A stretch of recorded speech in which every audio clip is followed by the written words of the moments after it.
So hello everyone again, module number 3. Again, we return to this important and challenging question: how might we track and report our impact in reducing local poverty to our stakeholders? And this is indeed the third in a series of webinars to chat about this work. And some of you have already done some coaching work with VC staff and work with the workbook. And you'll remember from that that our purpose is really clear here. We are trying to do something very, very basic, not easy, but basic, and is to track and communicate our progress in a coherent way, number one. We are not trying to do more than that by saying, let's use progress to inform our strategic learning or to make strategic choices. You, in fact, can do that. And it requires a bit more than we're looking at here, but at a minimum, it requires us to do a good job of what we're trying to do in this webinar, which is make coherent, track, and communicate our roughly right outcomes and impact. So that's what we're trying to do. And of course, you'll remember that we have this framework that talks about multiple levels of outcomes in order to create the conditions for impact. And today's session is on, as Natasha noted, nudging, and some people might even say push systems and policies. So in the spirit of the last webinars, we're going to remind you that we really find frameworks important, principles to guide our thinking and action, and methods to give us practical examples of what we could do. So why do we actually need to focus on nudging systems and policy? Well, I think all of you know it. This is pretty self-evident, but it's really captured nicely by Karen Pittman's quote. In fact, I should have quoted her here. This is Karen Pittman on the Forum from Youth Investment in a 2015 keynote speech for Tamarack in Vancouver. Used this great phrase: programmatic interventions help people beat the odds of poverty. Changing systems that keep poverty in place and reproduce poverty can change people's odds. We are trying to change people's odds by working on systems. And what does that mean, systems? We want to confirm that you don't have to look at systems change through the lens of a program either, right? To say, what are the systems surrounding a program? Sometimes systems interventions on their own, regardless of a program, require nudging and shifting. And so they are really making a simple point. When you intervene into a system, you have to ask, what are the boundaries and actors and relationships in the system we're trying to change? And then you intervene, and after, hopefully the system is changed in a way that the odds of escaping poverty, at least for some people, are better.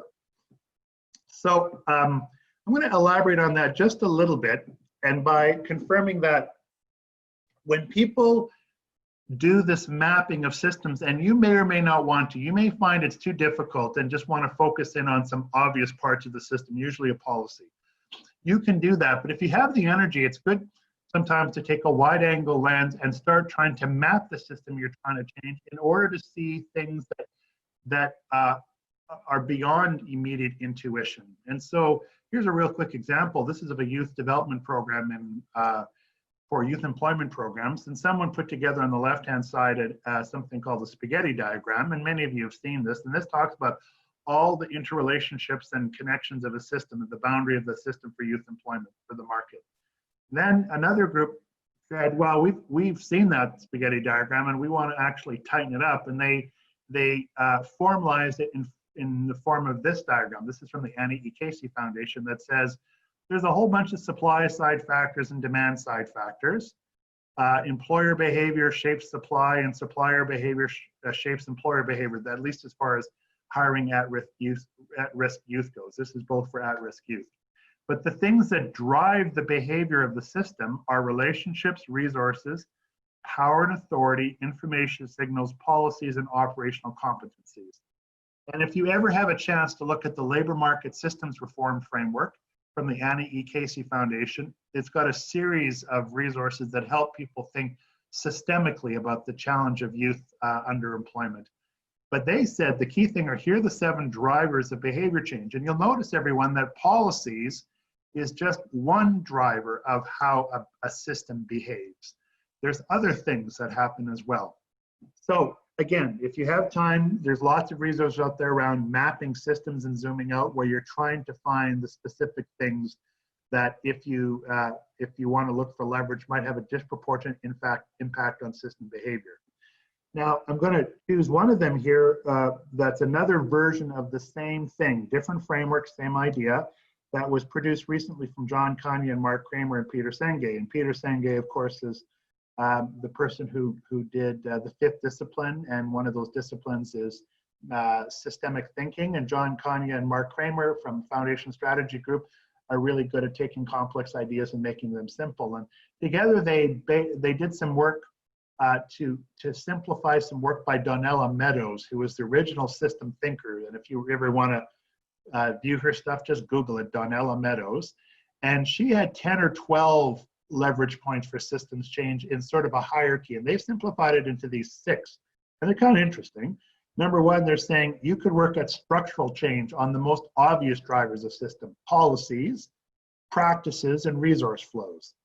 You could focus on some semi-explicit things that are a little bit lower under the iceberg and refer to relationships and connections, which, by the way, were talked about in the video. We're dealing with power dynamics. They said transformative change deals with something like mental models. This is where if you can change the mental models of the people in the system, you might see transformational change. And if you work on homelessness, and I think I could have put a PowerPoint up about this, a slide. One of the great evolutions of efforts to end homelessness in the last 10 years was this idea of housing first. And the transformation is pretty simple. For many years, we thought that the way out of homelessness was to ask people to go through a journey where they accessed a continuum of housing depending on how well they dealt with their other vulnerabilities, excessive use of substances, mental health issues, lack of income, etc. And as they dealt with those, they would get better and better housing, from temporary emergency housing to temporary housing to supportive housing, to affordable housing. Well, housing first actually is a paradigm that turns everything upside down. It says, no, people should have housing first. And if they have housing first, both as a social justice argument, everyone deserves housing, it also is more effective because then they're better able to deal with all their other vulnerabilities in a way because they're stabilized. So it's easier to access mental health support, or to secure and sustain employment, or to rebuild relationships with families, etc. So you get the idea. There's lots of ways of talking about this, but the idea is the same, that systems change is really something related to changing the drivers or leverage points of system behaviors, and policies are only one of those. So when you, if you want to think of one more way of thinking about that, can we change a driver of system behavior?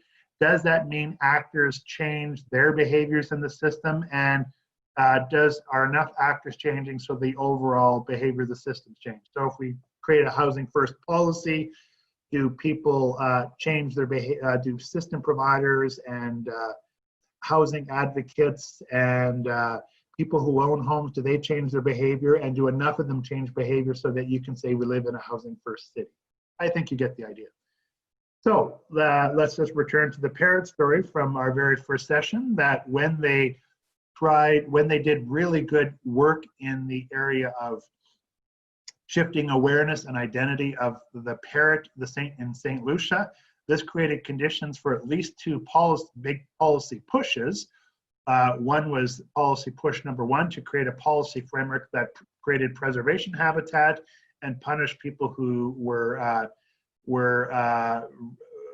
poaching these parrots. And then they also introduced an ecotourism regulatory framework and incentive package that created niche innovations around ecotourism. These niche innovations created such a big evolution of business practices there that they required yet another policy push. The first regulatory framework wasn't sophisticated enough and sharp enough to accommodate all the growth, so they had to create another package. And this was part of the story of seeing such a dramatic increase in the number of parrots in St. Lucia. So we know why we're dealing with this. And in this case, it was about policy change, but everyone, I encourage you to think much broader about systems. Systems change is just more than policy. changes. It could be these other leverage points as well. So when we're doing systems change, here's some questions just to think about. All of them are important, but we're going to highlight the ones in red for this workshop. What's the system we're trying to change if we're working on employment, housing, early childhood development, whatever your plan priorities are? What are the boundaries of the system? Who are the key actors, and what are the key relationships in the system? To what extent are we changing drivers? Are people changing the behavior because of drivers, et cetera? And finally, what does that contribute to impact in poverty? And we're going to talk about those later on. So that's the general idea. Now the issue is, what kind of methods are useful for talking about systems change? And what we're going to do is remind you that we've got these 12 priorities that we're going to return to later. So methods after, not priorities, principles, methods after principles. All of these principles are really important, and we're going to emphasize a couple of them here today. And particularly principle number 7. If you've only got so much work, how do we match the methods to the capacity of your group? Well, we're going to illustrate 2 methods today.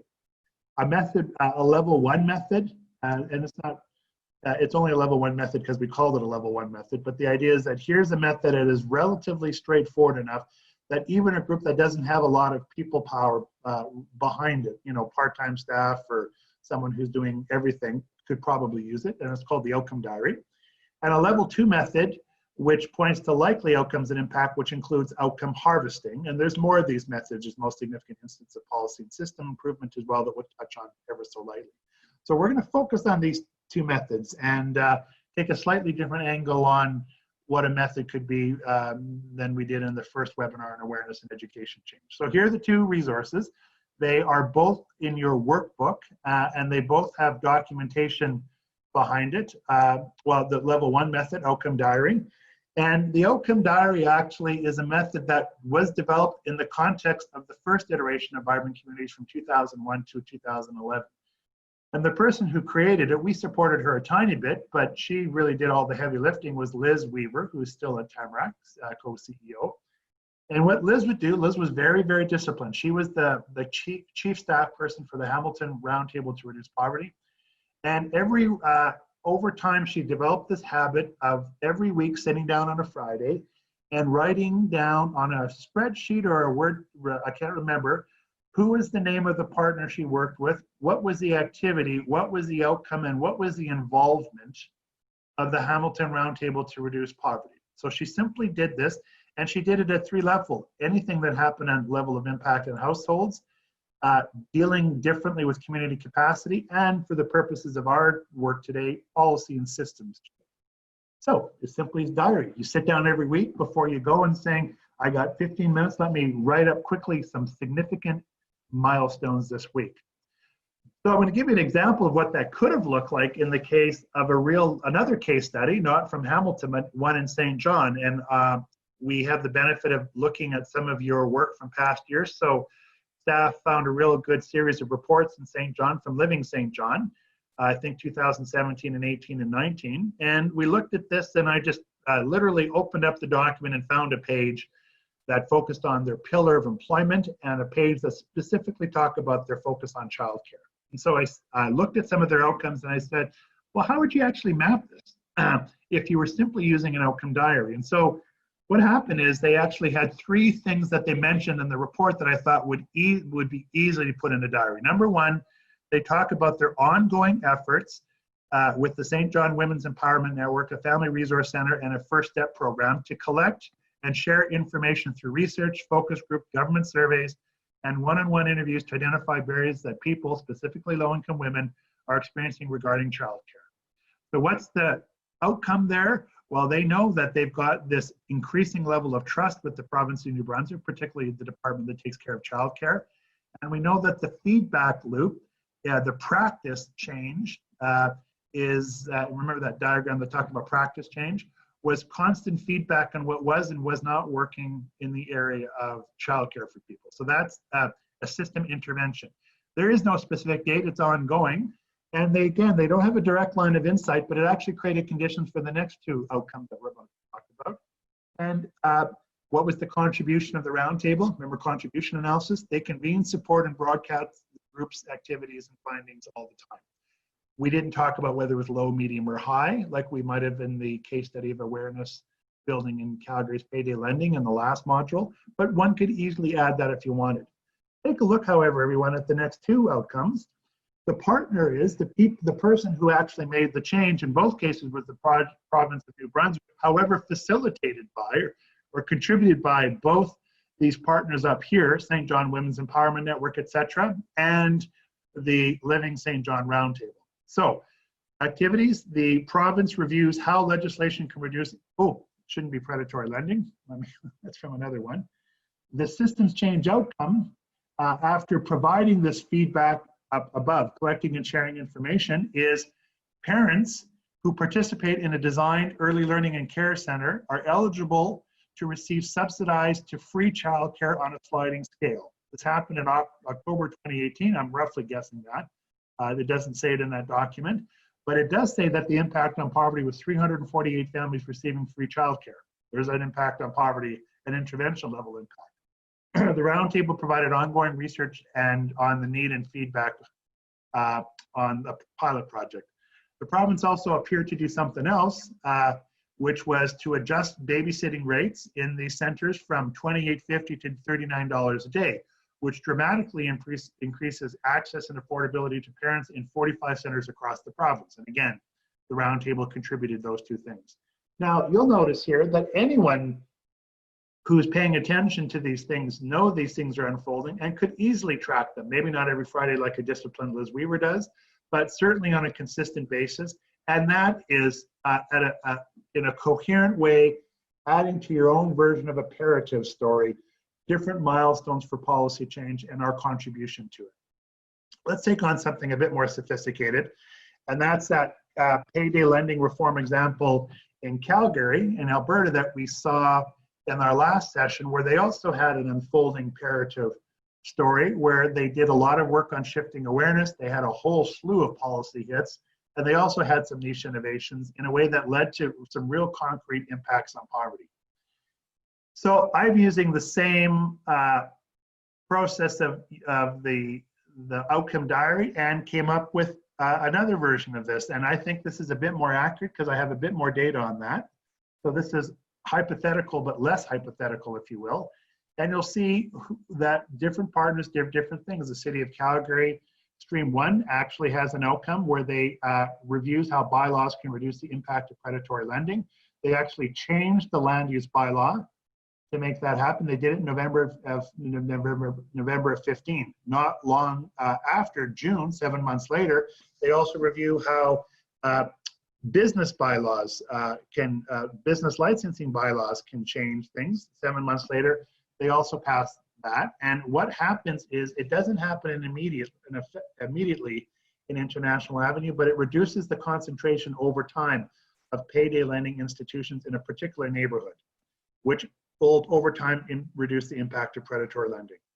So what did the roundtable do? In both cases, they organized and submitted researched input in policy discussions. Now, here's another outcome. Province of Alberta. The province reviews how legislation can reduce impact on predatory lending. They have a new act on predatory lending, which regulates the cost of borrowing, the size of loans, and the process for accessing them. So results in a reduction in borrowing cost of X%, and then this is in the impact statement that we can look at another time, and reduce the volume of payday loans by $50 million over a year. The roundtable, once again, organized and submitted research input into policy discussions.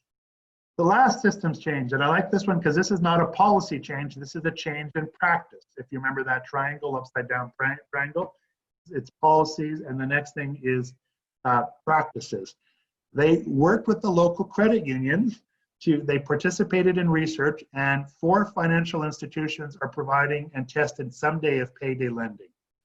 And what happens is it provides lower costs to hundreds of people, approximately, perhaps even thousands, who were previous to that payday lenders or borrowers. And again, what did the roundtable do? Convened and supported and promoted the pilot projects in an effort to sustain policy.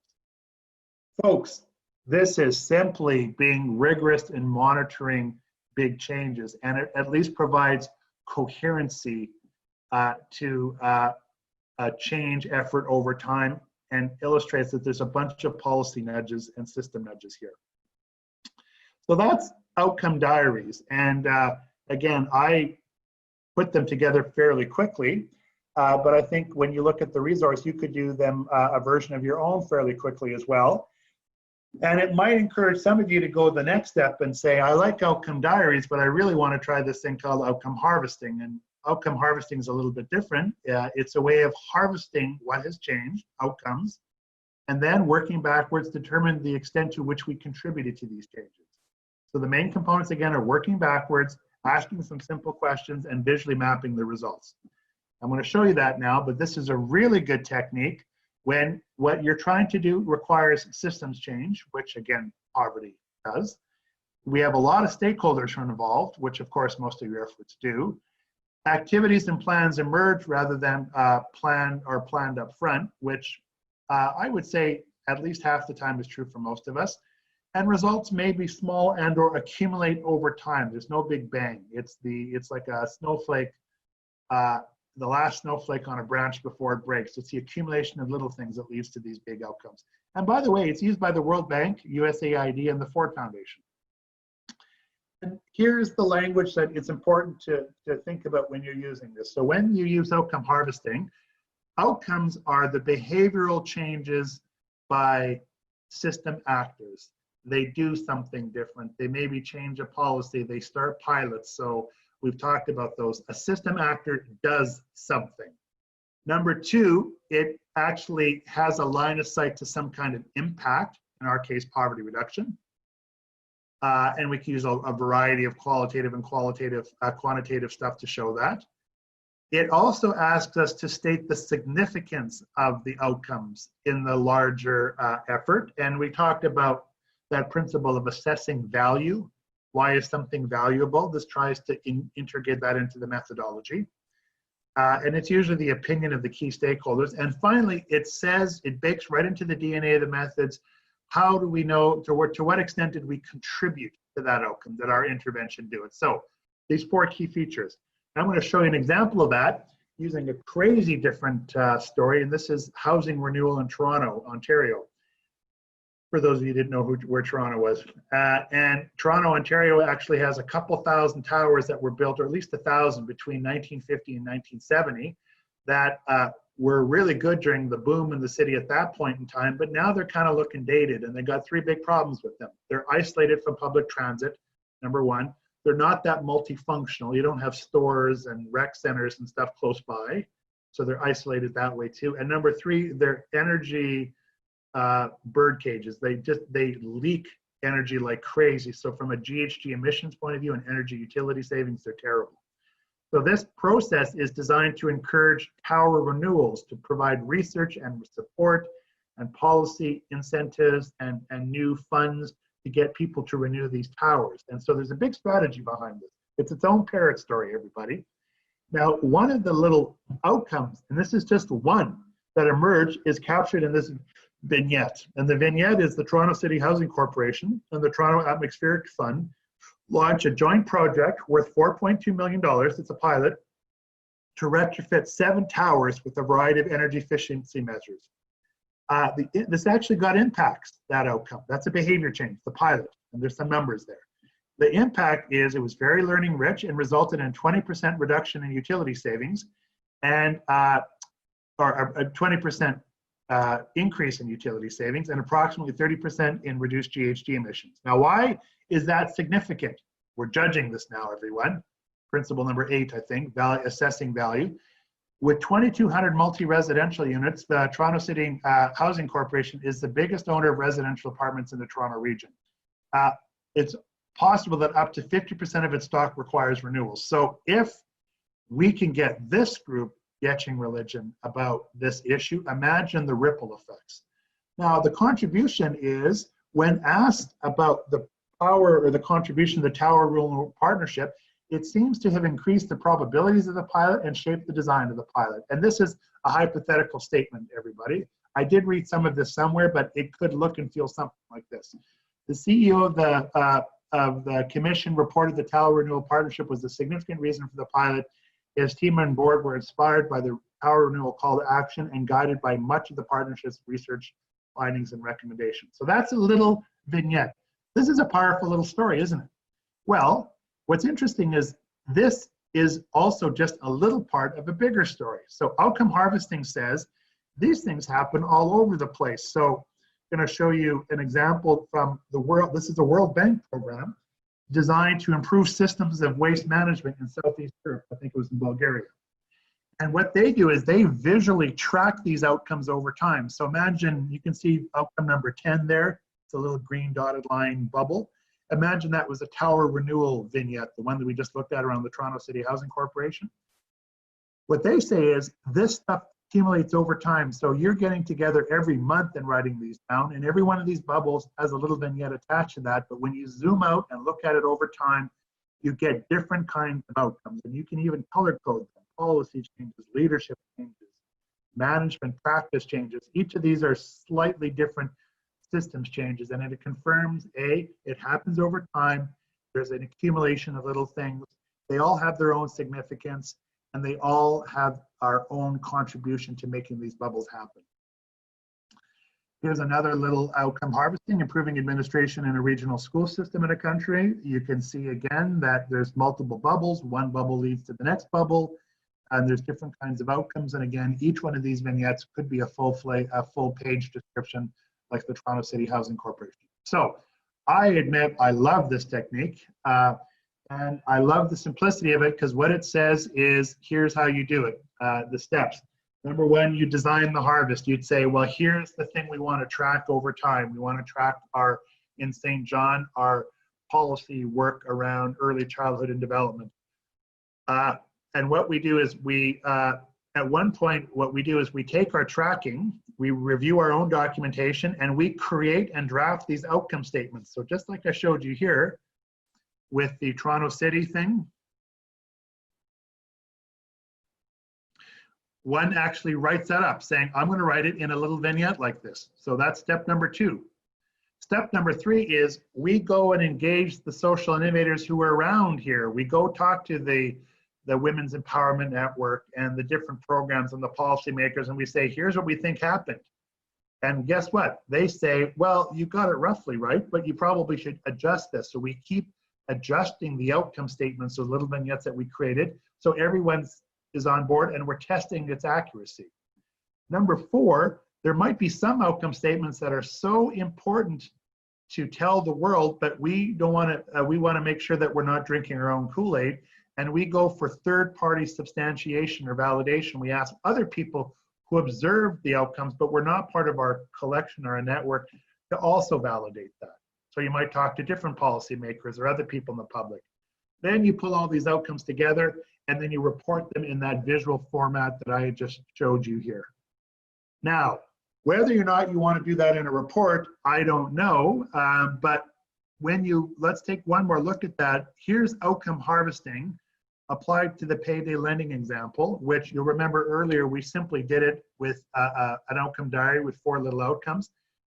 What that does not show you how these outcomes unfold over time and they accumulate. And so you don't have to see this, but I did this in 1 hour and 15 minutes.